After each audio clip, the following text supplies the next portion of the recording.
What's going on, everybody? Welcome back to Greedo's Gold Mine. Tonight we're doing the cast iron kitchen.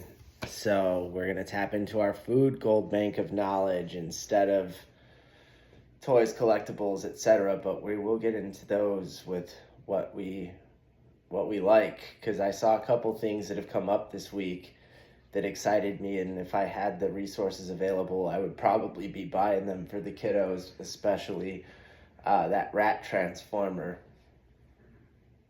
2 thumbs up on that one. My son loved rats for a little while. We were big into the Great Mouse Detective and Ratigan, of course, as a result. So, that one I would love to snag at some point in time for him. But what are we doing tonight? This one's going to be a little segmented because of what we need, but we're going to do surf and turf to celebrate having a good day in mental health court yesterday. Hollywood, we got to visit. We got to see the Walk of Stars, take the train, which is really cool designed. Got to hang out with some good family, have several nice meals with one of my uncles, both of my uncles on the second one, and get to see their friend. Basically a reconnection day, which was really nice and needed, in addition to, not having to go back to jail or something for basically having upheld my end of the bargain, getting and keeping my treatments going with respect to lupus and how that affects me mentally as well. We're going to do some catfish and a steak, but we're going to have to thaw this catfish first, so that's step one. So how do we do that? Typically, if you know you're going to be doing something like this, 4 to 6 hours in the fridge, it'll thaw itself. But if you need a quick thaw, you can go 20 minutes or so in some lukewarm to hot water. So I'm going to pull out my big bowl.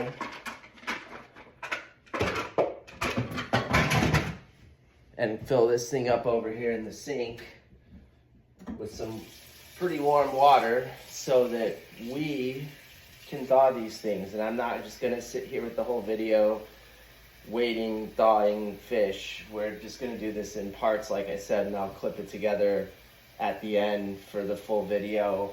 But we just wanna make sure we get all the steps of this surf and turf in while we can. And how many catfish am I gonna make based on what I have ingredients wise? Probably 3. Although only 2 seem to fit in this bowl at this time, so maybe I'm gonna be limited to 2. But we just put them in there just like that. I'm gonna set it off to the side and let it sit. Every now and then I'll flip them over, watching a timer for 20 minutes. So that I remember those things. And then once they're basically thawed enough, we're gonna use Zatarain's Crispy Southern Fish Fry tonight.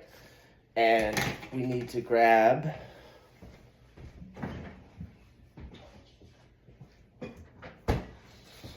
a couple eggs from the fridge so that we can properly batter these things. Typically, I would also use a little buttermilk in the eggs, but I don't have any buttermilk tonight. Maybe we'll try what happens with a little half and half, so it's like a creamy-ish egg blend. I don't know.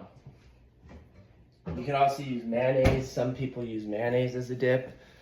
We're gonna just try something. So let's make a little bit of a creamy egg blend so that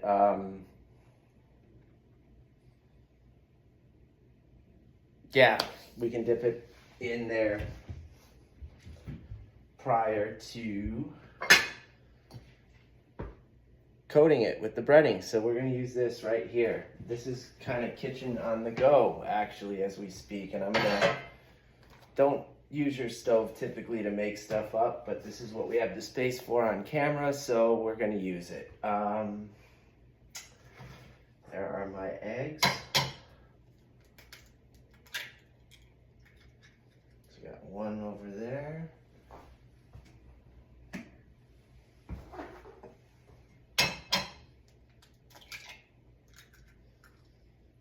Two there. Always wash your hands in between touching raw chicken and eggs, folks. Fish too, and beef, really anything raw. This is why we have the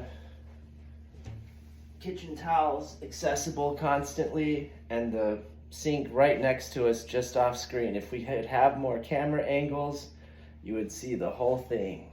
Now that we've got that in with a nice little rhyme unintentionally, let's try something.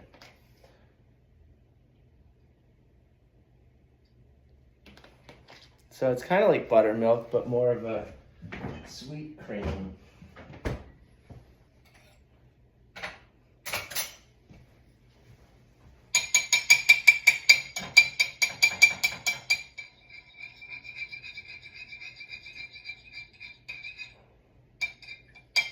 You're going to want to break the yolks up really nicely and mix that all together as best as you can.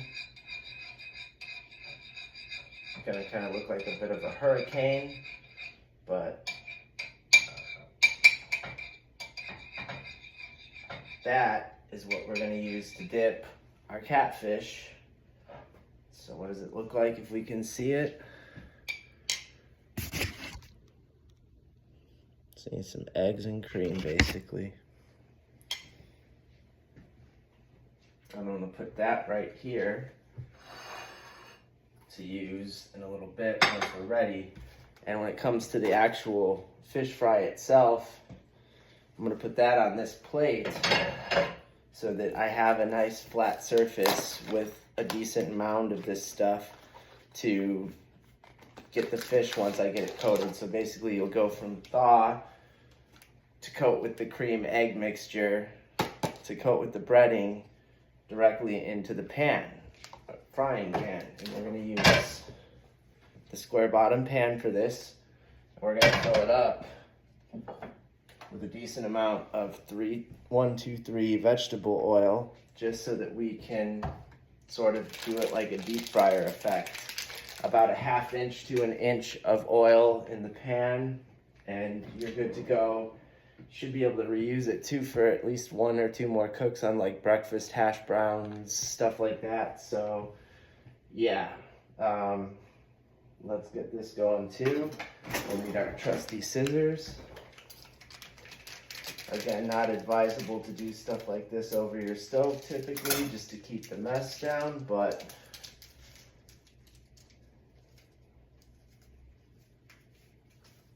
we're confident in our abilities these days, so. All right, so I used about half of the package for now, and we're gonna do 2 to 4 fish, depending on how quickly these actually thaw. So I'm just gonna put the rest of this back into the box. Save that for another day.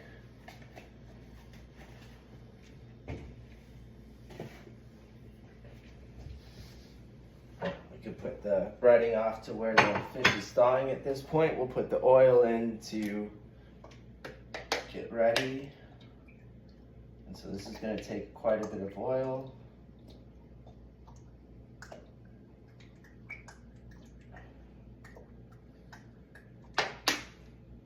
Pretty much about half of what I had in there. And it's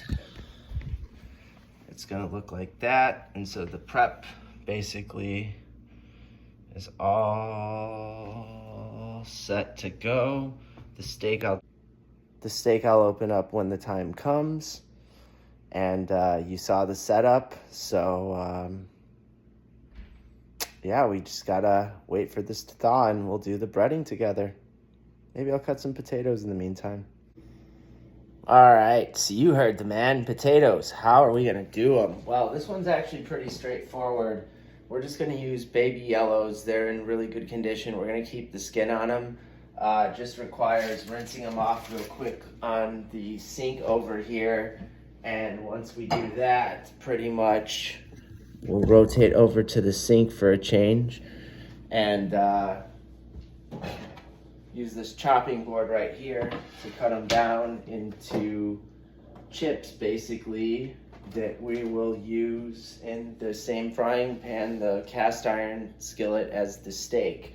So when it comes to cutting, I always just use my trusty Chicago cutlery steak knives that I have from my mom, and I just go potato by potato, just checking to make sure each one of them is good as I go. No major spuds. And when it comes to chip size, we're talking pretty tiny. I like to get them as thin as humanly possible with my hands.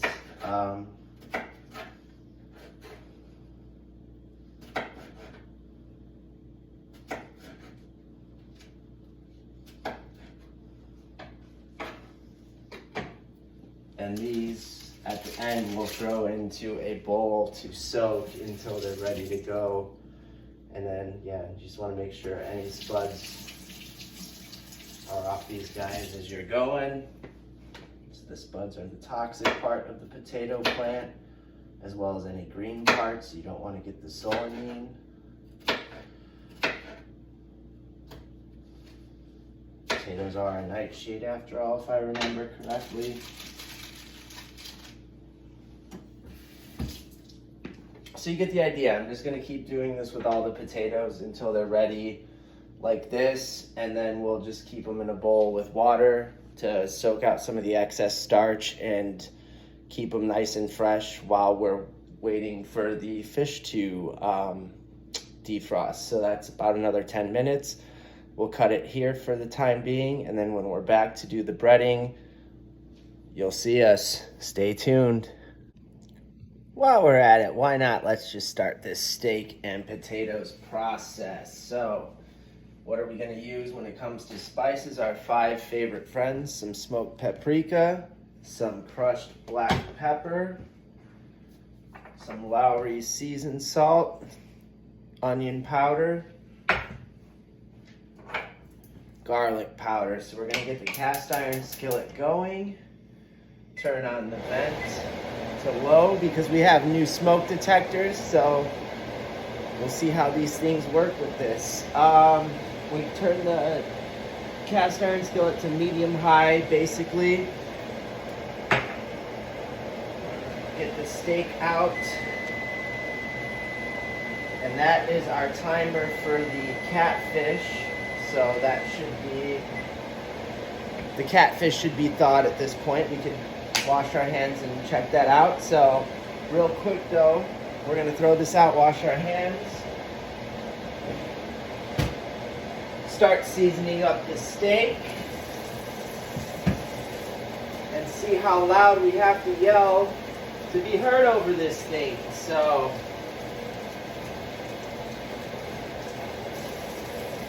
let us see.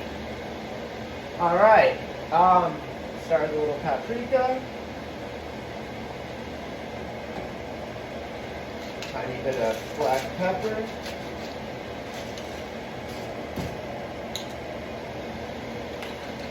some seasoned salt. That usually gets the oil going.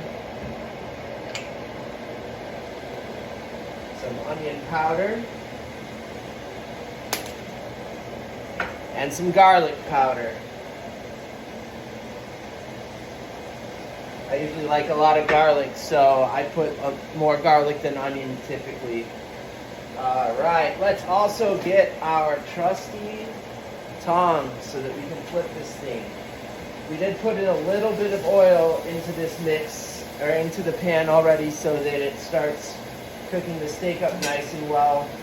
We'll probably need to put a little bit more in there as the steak nears completion and we start to cook the potatoes. But while we're doing this and getting the steak going, let's rotate this over a little bit more and do these catfish. So we have our bowl with 2 thawed catfish in here. So how does this work? first things first, we need our bowl plate with the egg cream mix. So you have your catfish, your egg cream mix, buttermilk, or in our case half-half, and your breading. Now we're going to need one more plate here to put the breaded fish at the end and then into the deep frying over there. So let's get this potato out of our way and knife. Let's flip the steak while we can and season the other side.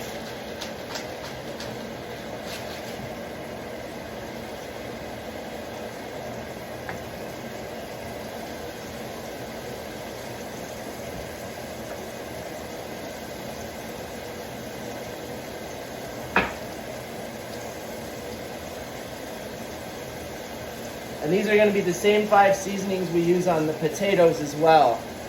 It's like a 5 seasoning, all kitchen use kind of deal for me over here. So, all right. Now, when it comes to the fish, you're going to want to dab them dry. So we don't have any paper towels. So we're going to take a dedicated kitchen towel to do that. So you get the fish in there, dab it down nicely so that all the excess water's out of it. At this point, I'm just going to put this here because we have no other space to work with.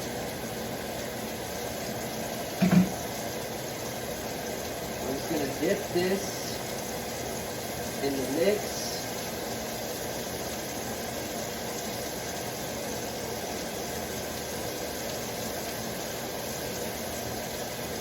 Well, we splattered a lot everywhere, but we got the coating. What does it look like? Nice and covered, and my kitchen is too, so we did it right. So now we're going to need to do the same kind of deal.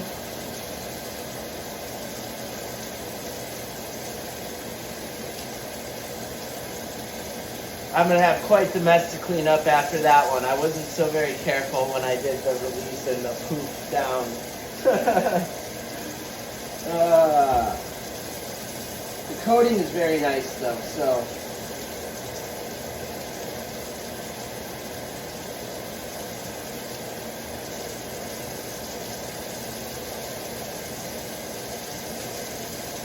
However, second excellently coated and breaded catfish.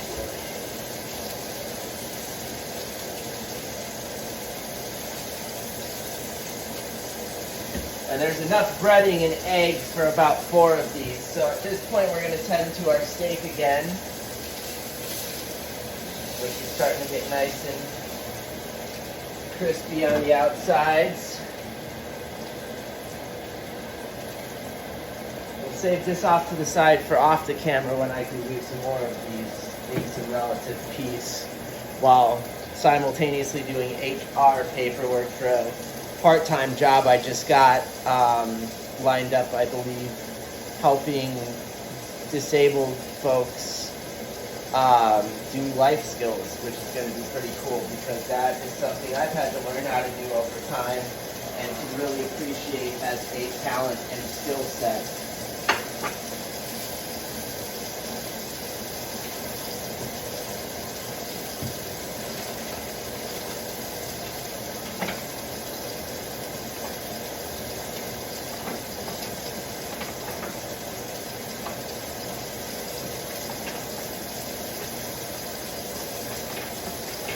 Let's also clean up our massive mess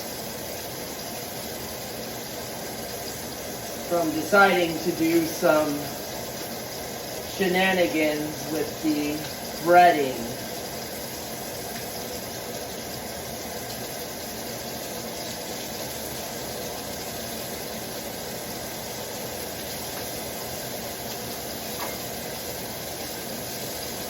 Okay, there we go.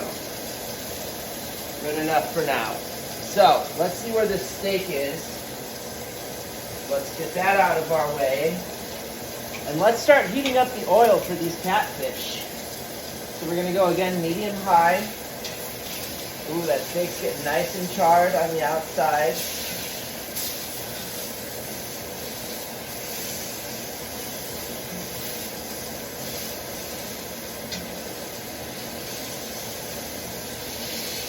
And now that that steak is nearing its completion, 2 times for the cook, let's throw in some potatoes. So,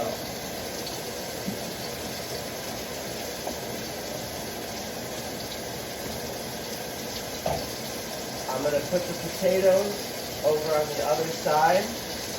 Get a little more oil.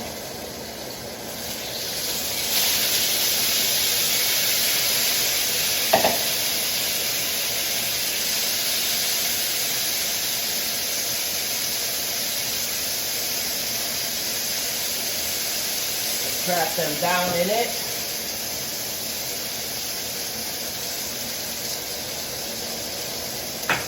And we're going to use the same 5 seasoning blend.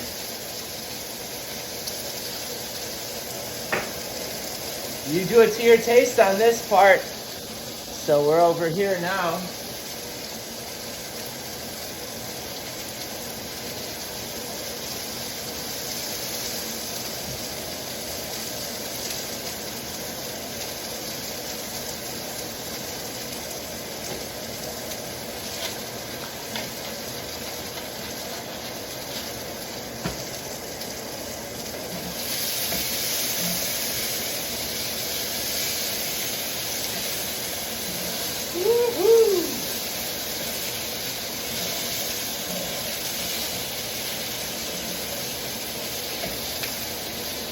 These are gonna be delicious.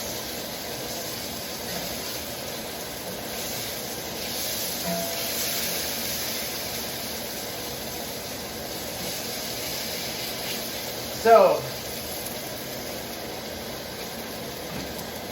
what we have going on in the pan, for all who are curious, is the potatoes cooking on 3/4 to 2/3 of it, and the steak on the other part of it, while I heat up the oil on the back burner for the catfish fillets. So the steak I'm just minding at this point to get the whole thing cooked.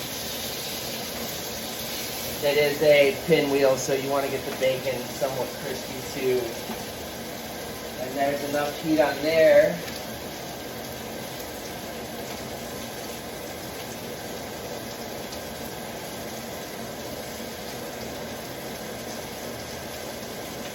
Put those bad boys in there.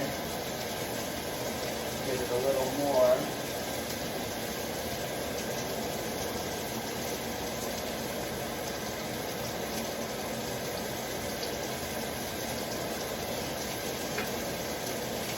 And I'll keep the plate there for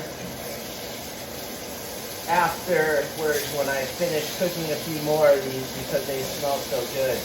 And so the potatoes you're just going to want to cook till they're all nice and crispy on the outside, soft on the inside. Everything is well seasoned for the most part, but you can always add to taste. And you want to keep the potatoes as even on the cast iron skillet as possible to really make sure you get a good even coat on the crisp. And as you do that, here's what we got going on. And I'm going to turn the vent up a little more and be louder, but we got our steak and potatoes going, our catfish bubbling. This was the whole assembly line of the catfish, and our nice 5 spices. It's going to be a good dinner tonight. Hopefully the smoke detectors don't go off, but that's what we're trying to avoid here. All right, let's move this steak around.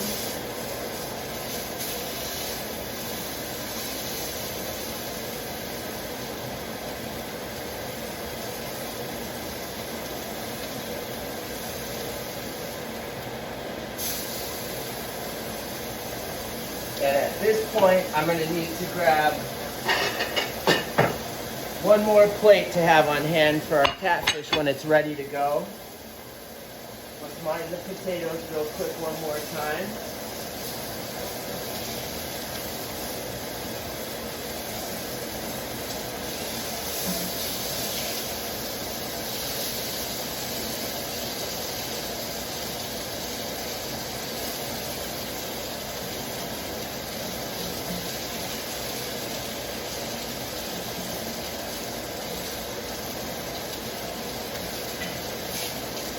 Ooh, this smells really good tonight.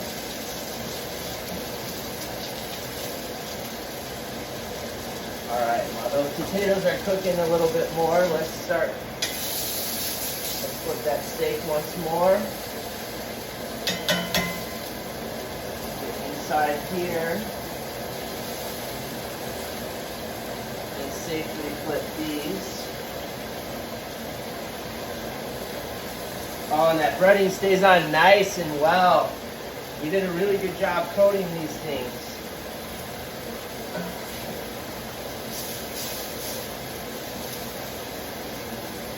All right, we can turn off the cast iron skillet at this point.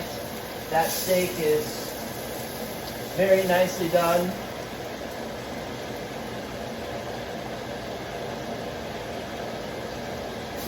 And it can just sit there and cook through the rest of the 10 minutes. The potatoes as well.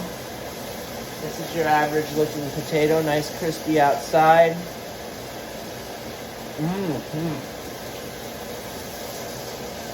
Perfectly soft through. Excellent balance on all the seasonings. And now it's just the catfish we're waiting on.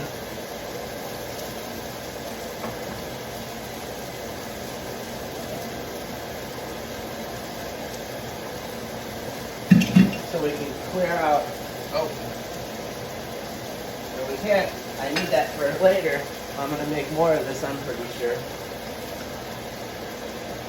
Now, mind you, the cast iron skillet's still gonna be a little hot here, so you gotta mind, even while you're doing this and they're sitting, the potatoes, so that they don't burn too much on one side a little bit versus the other, because they're gonna continue cooking a little bit too unless we take them out fully. Which I suppose we could do.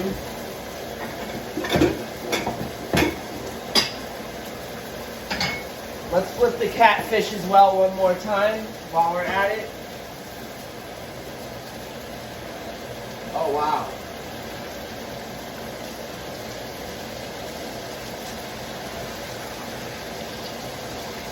That cooked wonderfully.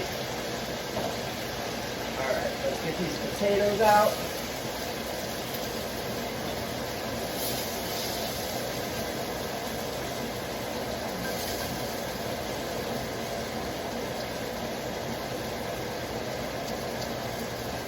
So there's our potatoes.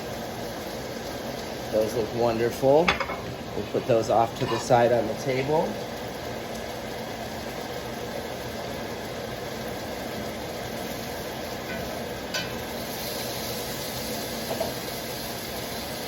Turn off the catfish.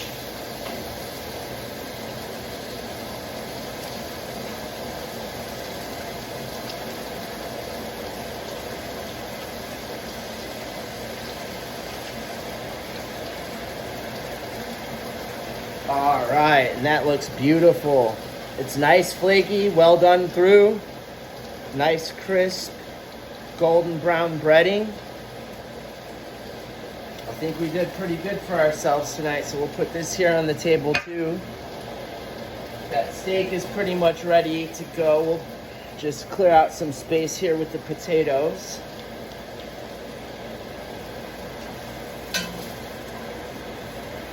And let it sit through for 10 minutes like you typically do for a steak before we cut into it. And let's try this catfish out since that's the star of the show.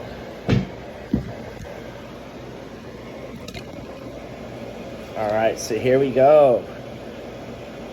Very evenly breaded, very crispy.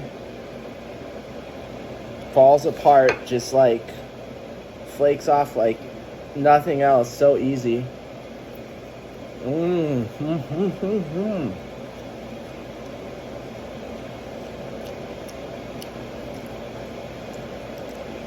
That's really awesome. You can really taste the catfish. The breading's got perfect amount of seasoning. Everything's really well cooked through.